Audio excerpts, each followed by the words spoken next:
no Salmo 139,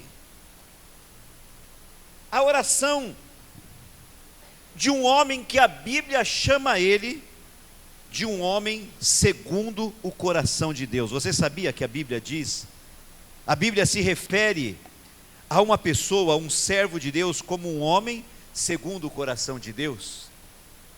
Minha irmã, meu irmão, se você nunca, pode ficar tranquilo que esse aqui é da ótica Xing Ling, não quebra.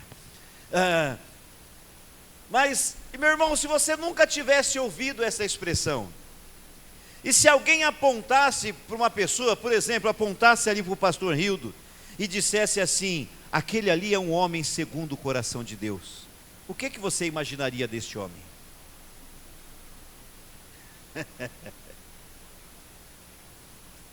Eu talvez pensaria assim: um homem segundo o coração de Deus deve ser um homem perfeito, deve ser um homem correto.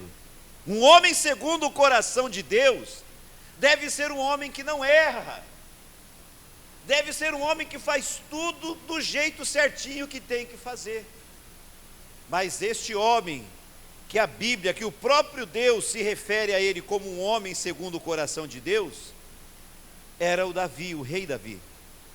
E Davi esteve muito longe de ser um homem perfeito, esteve muito longe de ser um homem 100% correto. Davi cometeu muitas falhas, como todos nós cometemos. Davi cometeu erros, pecados, e ele cometeu pecados que eu imagino, eu acredito que a maioria de nós que estamos aqui não cometemos. Mas é este homem que a Bíblia diz que ele é um homem segundo o coração de Deus.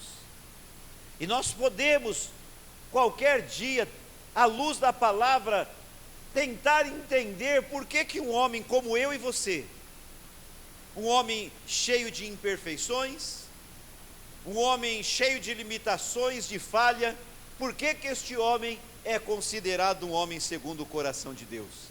Mas este homem falho, este homem que cometeu erros, que cometeu pecados, ele escreveu o Salmo 139 como se fosse uma oração, e você vai acompanhar comigo. Nós vamos ler até o versículo 12 e depois os últimos versículos. Acompanha comigo aqui.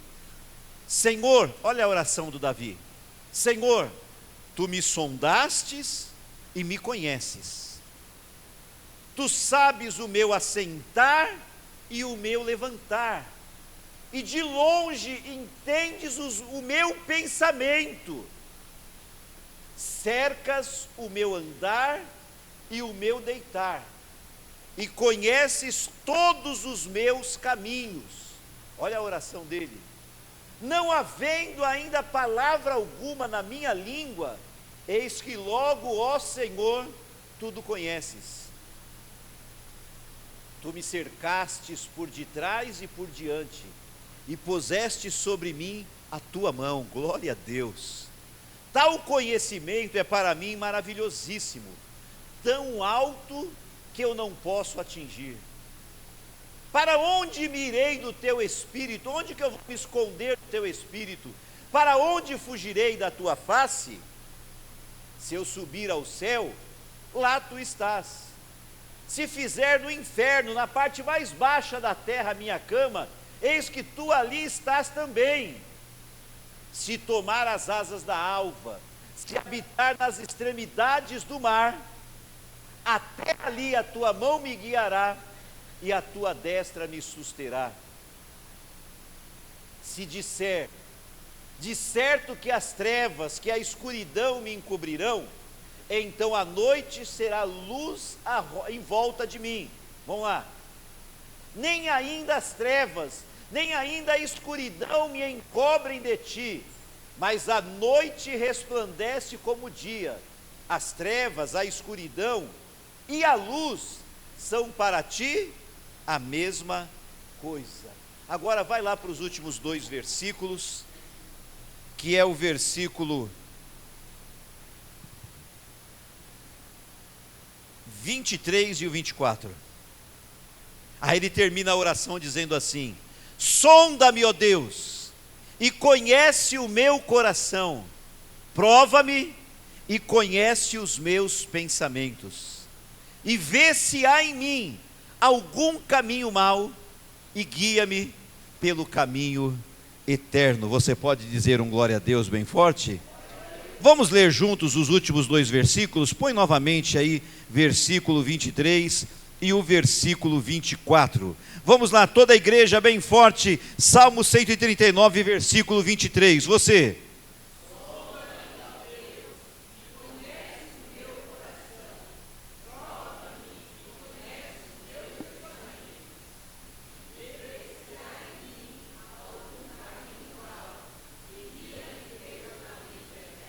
Glória a Deus. Então olha que interessante, pessoal da mídia, vai me ouvindo e vai colocando aí. Eu vou contar uma história que está em Mateus capítulo 19, a partir do versículo 16. E essa história diz que um jovem, o texto bíblico dá a entender que apesar de jovem era alguém, um príncipe, um homem importante na sociedade judaica. Diz que esse jovem se aproximou de Jesus e fez uma pergunta importante. E a pergunta importante foi: Senhor, o que eu preciso fazer para ser salvo?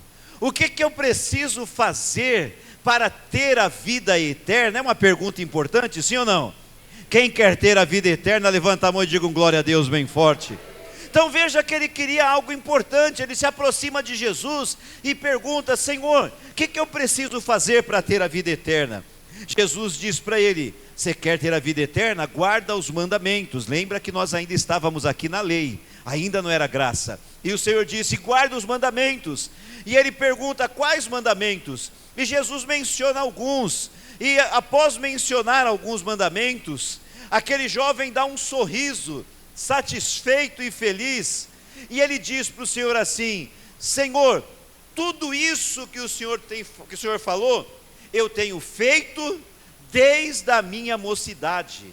Então veja que este moço era um jovem, um moço, um homem jovem, que levava a sério as coisas de Deus, porque ele falou: tudo isso eu tenho feito desde a minha mocidade. Volta um versículo para mim, é isso aí, ó. Disse-lhe o jovem: tudo isso tenho feito desde a minha mocidade. Mas deixa esse versículo. E quando ele falou isso para Jesus com alegria, ele teve a coragem, a ousadia de fazer uma pergunta para Jesus. Eu acredito, Claudinho, que ele não tinha noção da seriedade da pergunta que ele ia fazer. Porque o Senhor fala assim: guarda os mandamentos, e menciona os mandamentos. E aí ele fica feliz e fala: eu faço tudo isso desde que eu sou menininho, eu faço tudo isso, está tudo bem. Mas olha a pergunta que ele teve a ousadia, pastor Cida, a coragem de fazer. Ele falou para o Senhor: Senhor, o que me falta ainda? Qual que foi a pergunta dele? Quero ouvir vocês. Senhor, eu faço tudo que o Senhor falou eu faço. Eu honro meu pai e minha mãe, eu não roubo nada de ninguém, eu guardo todos os mandamentos, está tudo certo aqui. E acho que talvez a intenção dele era para tirar 10. Ele pergunta assim: Senhor, o que me falta ainda? E ele já se preparou para Jesus dizer: não falta nada, filho, você é o exemplo da perfeição. Talvez ele não tinha noção da profundidade, da seriedade da pergunta, Frank: o que me falta ainda? E quando ele perguntou para Jesus: o que me falta? Jesus respondeu. Jesus falou assim: você quer ser perfeito? Então você vai, vende tudo o que você tem, distribui para os pobres, depois você vem e me segue. E a Bíblia diz no versículo seguinte, que aquele sorriso virou tristeza, o semblante de alegria decaiu na mesma hora, porque ele era muito rico. E aí então diz que, versículo seguinte, aí ele foi embora triste. Jesus falou: vende tudo, dá aos pobres, vem e me segue. E ele fez o contrário, ele continuou com as riquezas dele e virou as costas para Jesus e foi embora. Aí Jesus diz assim: vai ser muito difícil um rico entrar no reino dos céus. E parece que os discípulos não entenderam muito, não levaram muito a sério o que Jesus disse. Então Jesus repetiu dizendo: olha, vai ser mais fácil um camelo passar no buraco de uma agulha do que um rico entrar no reino dos céus. Aí os discípulos assustaram, e quando eles assustaram, eles falaram assim: nossa, então quem vai conseguir ser salvo? Ninguém vai ser salvo. Ao que Jesus respondeu dizendo: isso é impossível para os homens, mas é possível para Deus. Fala comigo bem forte assim: o que é impossível para os homens, é possível para Deus. É lógico que essa experiência não é uma doutrina bíblica. Jesus não está dizendo que ninguém pode ser rico, e não só ele, como eu também, não só eu, como ele também, deseja que você tenha uma vida maravilhosa, uma vida abundante, e eu desejo que você fique rico. Quando você ficar rico, me convida para comer churrasco na tua casa. Quando você ficar rico, não esquece do pastorzinho aqui não. Chama eu para nadar na sua piscina de vez em quando tiver calor. Não estou nem ouvindo amém. Ninguém acredita que vai fazer churrasco para chamar o pastor, que vai ter piscina na sua casa. Vai ter. Jesus não está falando contra a riqueza. Mas por que ele pediu a riqueza daquele moço? Porque aquele moço, ele talvez não soubesse disso, mas ele tinha a riqueza como um Deus. A riqueza dele era o Deus dele. O Senhor Deus dos céus era o segundo Deus, mas o primeiro Deus dele se chamava riqueza. Ele não sabia disso, mas Jesus sabia. E assim como aquele jovem, olhe para mim, assim como aquele jovem, eu e você, nós temos muitas falhas nas nossas vidas. Primeiro, nós temos falhas que nós sabemos, verdade ou mentira? Se você for honesto com você mesmo, se você tiver a coragem de olhar para o teu coração, como a gente fez agora há pouco na Santa Ceia, examine-se o homem a si mesmo. Se você for honesto com você mesmo, você é capaz de dizer agora, é lógico que eu não vou perguntar para você, não vou te expor, mas você é capaz de dizer agora coisas que são erradas na sua vida e que você precisa corrigir? Além de mim, quem consegue reconhecer isso hoje, agora? Então todos nós aqui temos falhas que precisam ser corrigidas, e para a gente corrigir estas falhas, nós precisamos ter a coragem de enfrentá-las. Nós não podemos continuar achando normal as coisas erradas na nossa vida, e continuar abraçando essas coisas erradas como se elas fizessem parte de nós. Elas fazem parte da nossa velha criatura, mas eu e você, nós nascemos de novo. Levanta a mão e diga: eu nasci de novo. Mais forte, diga: eu nasci de novo. Então, porque você nasceu de novo, eu e você, nós somos novas criaturas, e a palavra de Deus diz que se alguém está em Cristo, e eu e você estamos em Cristo, se alguém está em Cristo, não é uma velha criatura, se alguém está em Cristo, é uma nova criatura. As coisas velhas, elas têm que ficar para trás, e tudo tem que se fazer novo nas nossas vidas. Você pode dizer um amém? Tem que se fazer novo. Então a gente não pode ser conformado com as coisas velhas. Então esses erros que eu tenho consciência que ainda estão em mim, os erros que você tem consciência que estão em você, você precisa enfrentá-los em oração, enfrentá-los em jejum, enfrentá-los buscando ao Senhor, se fortalecendo cada vez mais, para essas coisas saírem da minha vida e da sua vida. Posso ouvir um amém? Tem que ser encarado.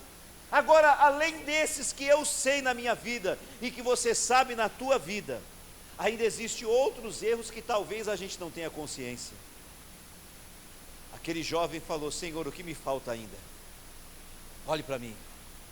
Você teria coragem de hoje à noite, antes de dormir, fazer uma oração honesta e falar para Deus: o que falta ainda, Senhor? O que tem na minha vida que o Senhor quer que eu tire? Porque o jovem talvez não tinha noção da seriedade disso, mas agora você tem. Porque se você falar com Deus o que me falta ainda, Deus vai começar a te revelar, Deus vai começar a te mostrar. E essa palavra que eu estou dizendo assim, se você teria coragem, eu não estou dizendo para você não fazer, eu estou te desafiando a fazer, a ter a coragem de chegar diante de Deus e falar para Deus: Senhor, o que falta em mim ainda? Porque se tem alguma coisa errada em mim que eu não estou vendo, que eu não estou percebendo, que eu não notei, eu quero que o Senhor me mostre, que o Senhor me revele, para que eu possa consertar, para que o Senhor me ajude a consertar. Eu quero a minha vida transformada. Sabe o que é isso? É buscar santificação diante do Senhor. E é isso que Deus quer de mim e de você esse mês. O jovem talvez não tinha consciência quando fez a pergunta. Por isso que quando Jesus deu a resposta, ele virou as costas e foi embora. Porque na verdade ele não queria mudar de vida. Ele só queria o aplauso de Jesus e o aplauso das pessoas. Você é o cara.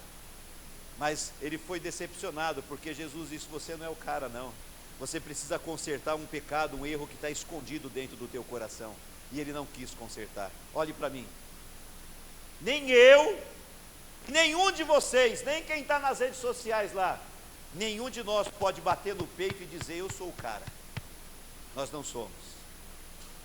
Quanta coisa errada tem na nossa vida. Aí o salmista Davi, diferente daquele moço, ele fez a mesma coisa, mas com um desejo sincero de mudar. Veja, acompanha comigo novamente a oração de Davi. Quando ele vai orar ao Senhor no Salmo 139, perceba que a gente vê nele algo parecido com o jovem, no desejo, no pedido a Deus de mostrar para eles se tem alguma coisa errada na vida dele. Primeiro, ele começa reconhecendo que não dá para se esconder de Deus. E eu quero que você entenda isso. Olha aqui, capítulo 139, versículo 1. Senhor, tu me sondastes e me conheces. Primeira coisa, Deus conhece você. Olhe para mim. Eu sou o teu pastor, mas eu não te conheço. Eu não sei o que você faz quando você sai daqui. Eu não sei o que você faz na tua casa. Eu não sei o que você faz quando você está sozinho. Eu não te conheço, mas Deus te conhece. Deus, Ele me conhece. Deus, Ele me conhece quando a minha esposa não está perto, quando não tem ninguém na minha casa e eu estou sozinho em casa. Deus me conhece quando eu estou na rua sozinho, dirigindo o meu carro, quando eu estou em algum lugar que ninguém está perto. Ninguém me conhece, nem a minha esposa, que é quem mais me conhece, nem ela me conhece. Mas a Bíblia diz: Senhor, tu me sondastes e me conhece. Fala comigo: Deus me conhece. O salmista começa dizendo isso: o Senhor me conhece. Não adianta eu querer vir com conversinha com o Senhor. Não dá para querer te enrolar. Não dá na hora da oração você pagar de santo sendo que não é. Às vezes a gente vai orar, a gente fala umas coisas para Deus. Acho que se a gente pudesse ver a cara de Deus, Ele ia estar batendo o pé dizendo assim: eu estou vendo. Não é verdade? A gente às vezes tem a cara de pau de na oração falar com Deus coisas que a gente sabe que não é e Deus sabe que não é. Você consegue enrolar eu, mas Deus você não enrola. Quem está entendendo aí diz um amém. Então ele fala: Senhor, tu me sondastes e me conheces. Olha o 2. O Senhor conhece o meu assentar e o meu levantar. Quando eu sento, quando eu levanto, quando eu ando, Deus conhece. De longe entendes o meu pensamento. 3, cercas o meu andar, cercas o meu deitar, conhece todos os meus caminhos. Deus sabe onde eu vou. Deus sabe onde você vai. Quando acaba o culto aqui, você não sabe para onde eu vou. Tem dia que eu vou para casa. Hoje, por exemplo, eu vou para a casa da minha filha filar um rango lá, né? Mas você não sabe para onde eu vou. E quando sai daqui também, eu não sei para onde você vai. Mas o Senhor conhece os teus caminhos. O Senhor conhece cada um dos teus caminhos. Vamos continuar? Olha lá, acompanha comigo. O salmista está reconhecendo isso. Ele diz no versículo 4: sem que haja uma palavra na minha língua, eis que o Senhor tudo conhece. Ele está dizendo assim: antes de eu falar, Deus já sabe o que eu vou falar antes de eu falar. Imagina o que eu vou fazer. Deus já sabe o que eu vou falar sem que eu fale. Pode ver que quando a gente está lendo a Bíblia fala assim que os discípulos ou a multidão, no meio da multidão, alguém cochichava alguma coisa, o Senhor não ouviu, mas Ele sabia. E às vezes eles nem falavam, eles só pensavam algo de Jesus, e Jesus repetia o que eles pensaram. Jesus repetiu o pensamento deles. Ele conhece as tuas palavras e as minhas palavras, Ele conhece os meus e os teus pensamentos. Não dá para tentar ser diante de Deus aquilo que você não é. Ele sabe exatamente quem eu sou, e Ele sabe exatamente quem você é. Quem está entendendo? Aí ele mostra assim que não dá nem para fugir de Deus, nem para se esconder, ó. Versículo 5, tu me cercastes em volta. Aqui é uma promessa de proteção, né? Se tu me cercastes em volta e puseste sobre mim a tua mão. Nós estamos protegidos em volta e protegidos por cima. Mas olha o 6, tal conhecimento é para mim maravilhosíssimo, tão alto que não posso atingir. Daí ele começa a falar no 7, dá para se esconder de Deus? Vamos ver. Para onde me irei do teu espírito? Para onde eu vou fugir da tua face? Aí ele fala assim, se eu subir ao céu, qual que é a resposta? Lá tu estás. Se eu fizer no Seol, no inferno, na parte mais baixa da terra, minha cama, qual que é a resposta? Então é como se ele estivesse dizendo assim, do mais profundo abismo até as maiores alturas, Deus está presente. Ó, que bonito isso. Do mais profundo abismo até as maiores alturas, Deus está lá. Você não consegue se esconder de Deus. Aí ele fala no 9, se eu tomar as asas da alva, se habitar na extremidade do mar, no lugar mais longe que existe, versículo 10, até ali a tua mão me guiará e a tua destra me susterá. Aí alguém fala assim, já sei, eu vou ficar num lugar muito escuro, que ninguém consegue me ver. Se eu ficar num lugar bem escuro, Deus não vai me enxergar, versículo 11. Se eu disser, é certo que as trevas me encobrirão, trevas aqui é escuridão, tá? De certo que as trevas me encobrirão, ele diz, então a noite será luz em volta de mim, e nem ainda as trevas, nem ainda a escuridão me escondem de ti. Nem a escuridão consegue te esconder. Por quê? Porque a noite resplandece como o dia, e ele termina dizendo que as trevas, que a escuridão, são para Deus a mesma coisa. Para Deus não importa se está claro ou se está escuro, Ele enxerga do mesmo jeito. A gente não, né? Quem já acordou de madrugada assim, com vontade de fazer um pipi, aí você fala, vou no banheiro, mas você não quer acender a luz para não incomodar quem está dormindo? É a sua casa que você conhece, você vai no escuro de noite com cuidado, mas no meio do caminho você bate a canela e dá uma topada. Quem já aconteceu isso? Por quê? Porque eu e você, a gente não enxerga na escuridão. Mas Deus não é como eu. Deus não é como você, Ele não é limitado. Você pode estar no lugar mais escuro. O Davi está dizendo assim, para o Senhor, o lugar mais escuro é igualzinho, claro, Ele enxerga do mesmo jeito. Então Deus me conhece. Deus te conhece. Prega por mão do lado de pertinho e fala assim, ó, Deus conhece você. Ó, Deus te conhece tanto, Deus te conhece tanto, que Ele conhece você melhor do que você. Ele conhece você melhor do que você. Você pensa que é você que conhece você? Quem conhece você é Deus. Ele conhece o mais profundo do teu coração. Ele conhece tudo que existe em mim, e Ele conhece tudo que existe em você. E o salmista, no começo da oração, o que ele está reconhecendo é isso. Mas perceba que os últimos 2 versículos da oração do Salmo 139, lembra as palavras do jovem, como quando disse, Senhor, o que me falta ainda? O jovem não tinha noção do que ele estava falando, mas Davi tinha. Diferente do jovem, o Davi sabia a seriedade. E ele não só sabia a seriedade disso, como ele queria isso. O jovem não queria e provou que não queria. Quando Jesus falou, ele foi embora. Mas olha o Davi. O Davi chega no final, depois de reconhecer que Deus sabe tudo, que é Deus que conhece tudo, que é Deus e não ele que conhece ele mesmo. E nós também precisamos reconhecer isso, que não somos nós que nos conhecemos, mas quem nos conhece é Deus. Depois de reconhecer isso, ele faz a oração dizendo, vamos lá comigo, ó, sonda-me, ó Deus, e conhece o meu coração. Para aí, o que ele está dizendo? Senhor, vem, examina, vem, passa um raio-x espiritual em mim assim, ó, uma tomografia computadorizada do céu, que vai ver o que está dentro da minha alma, do meu espírito, do meu coração. Me sonda, dá uma examinada completa de mim, dá uma examinada completa em mim, Senhor. Sonda-me, ó Deus, e conhece o meu coração. Ele está dizendo assim, ó, vê como que é o meu coração. Esse é o primeiro ponto da oração.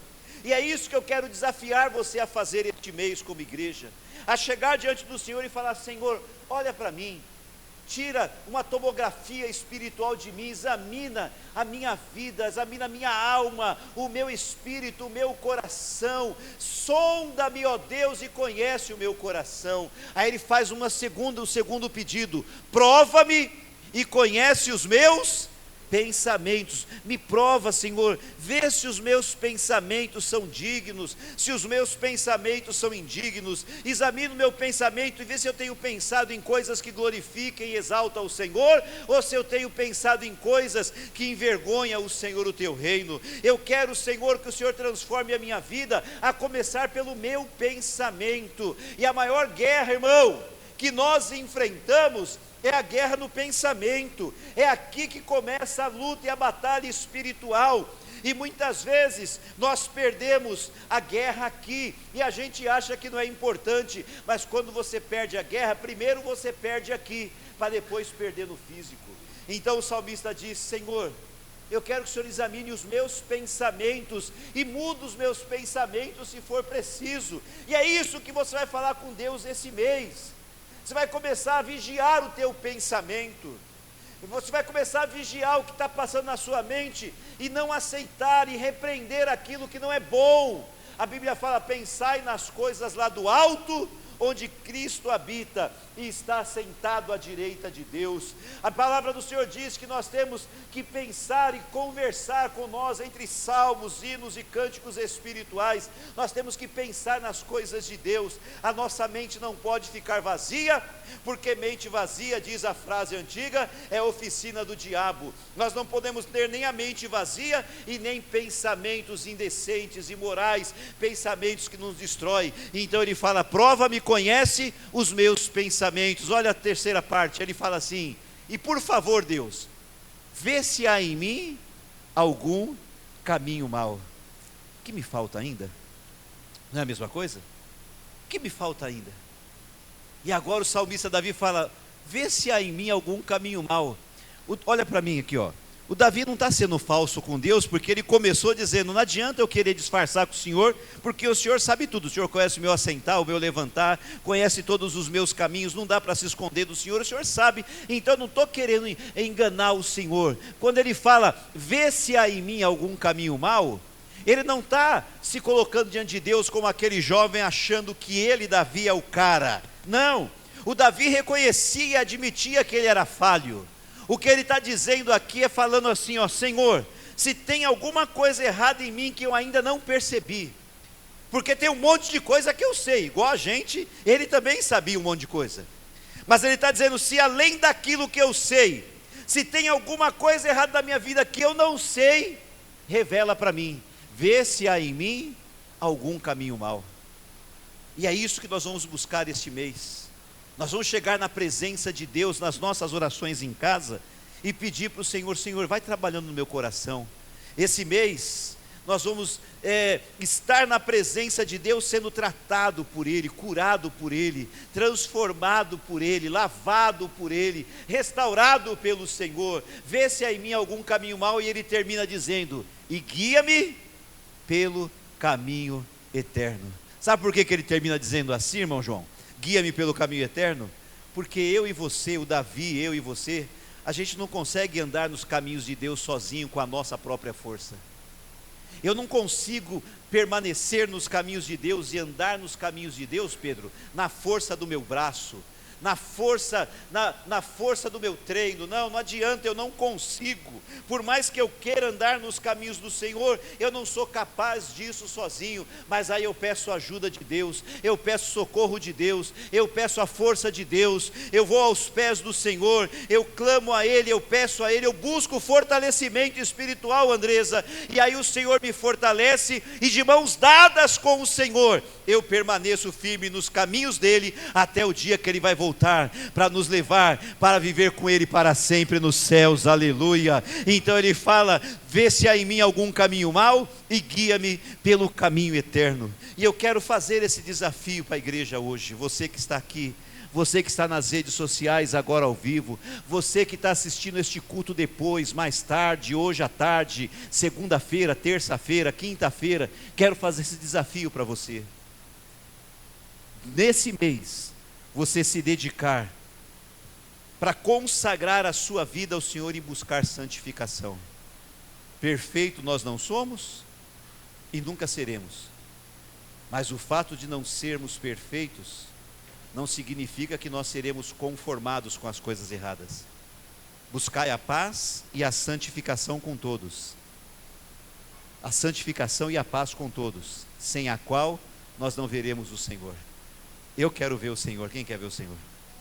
E quem aceita esse desafio de dedicar esse mês para a gente buscar consagração e santificação? Você aceita isso comigo? Vamos orar juntos? Então vem aqui diante do altar para a gente orar. Pode vir, nós vamos clamar ao Senhor.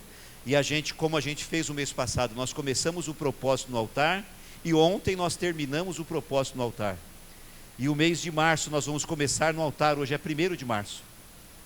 E nós vamos terminar no altar também. Esse mês é um mês que nós vamos estar atentos, buscando santificação, para a honra e glória do Senhor nosso Deus. Pode chegar mais perto. Toda vez que você não chega perto, eu fico com a impressão que eu estou feio, que o meu cabelo grande despenteou, que alguma coisa, que eu estou fazendo careta, porque todo mundo está com medo de chegar perto de mim, Pedro. Chega perto aqui para me sentir um pouquinho melhor, vai. Aleluia, oh, coisa boa.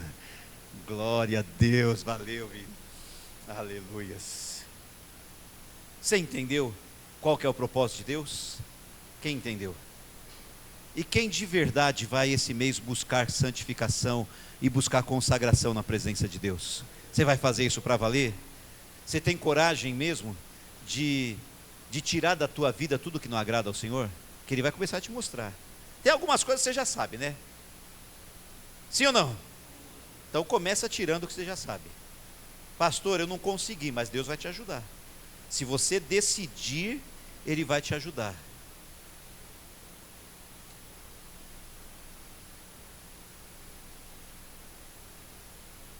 Tem gente aqui que precisa parar de ficar nervoso toda hora. Porque quando você fica nervoso, você se descontrola.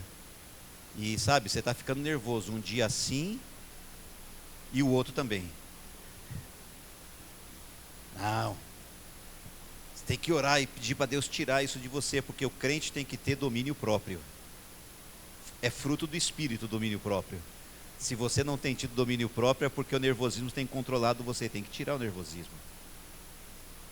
Alguns de nós ainda, alguns só quando eu fico nervoso, e outros mesmo quando não está nervoso, mas tem alguns de nós que ainda sai da nossa boca umas coisas que não devia sair.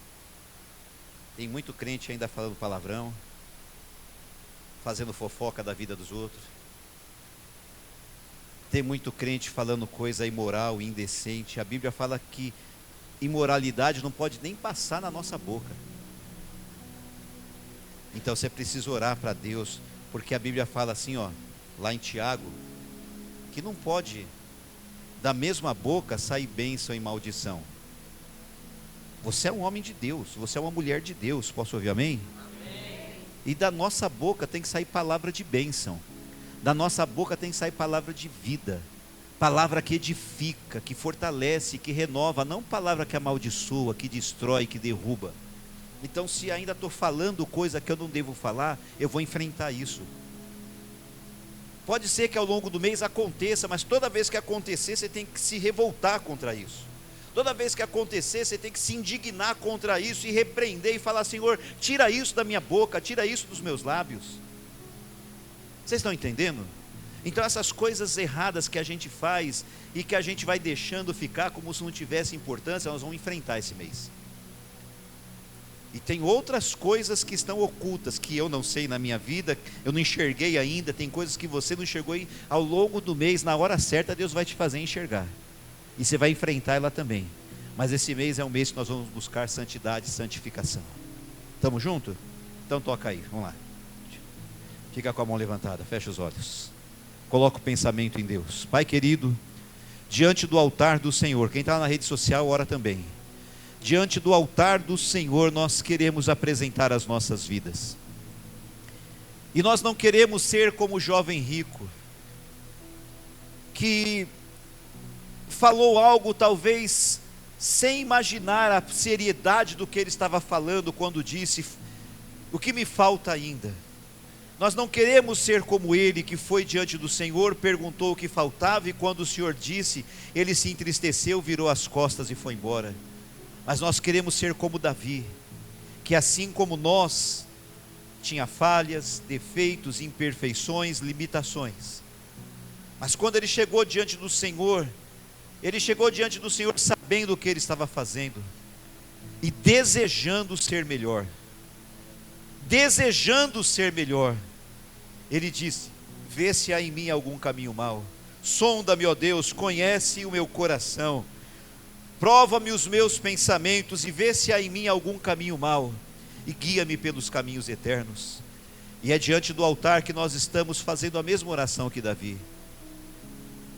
Sonda-nos, ó Deus, conhece o nosso coração, prova os nossos pensamentos e vê, Senhor, se há em nós algum caminho mau e guia-nos pelos caminhos eternos. Neste mês, Pai, nós fazemos este propósito de buscar santificação, de buscarmos a consagração das nossas vidas ao Senhor, e que o Senhor nos ajude. Como Davi pediu, nós pedimos: ajuda-nos, Senhor, porque quando terminar esse mês, não para o nosso orgulho, inclusive eu quero pedir, quebra o nosso orgulho, mas quando terminar esse mês, não para o nosso orgulho, mas para a vergonha de Satanás e principalmente para a glória do Senhor, nós vamos terminar esse mês melhor do que nós estamos começando. Eu oro abençoando o teu povo diante do altar, em nome de Jesus. Diga comigo: Senhor Deus, na tua presença, diante do altar, eu faço este propósito de dedicar esse mês para buscar consagração e santificação, para que o nome do Senhor seja glorificado em minha vida e através da minha vida. Amém. Você pode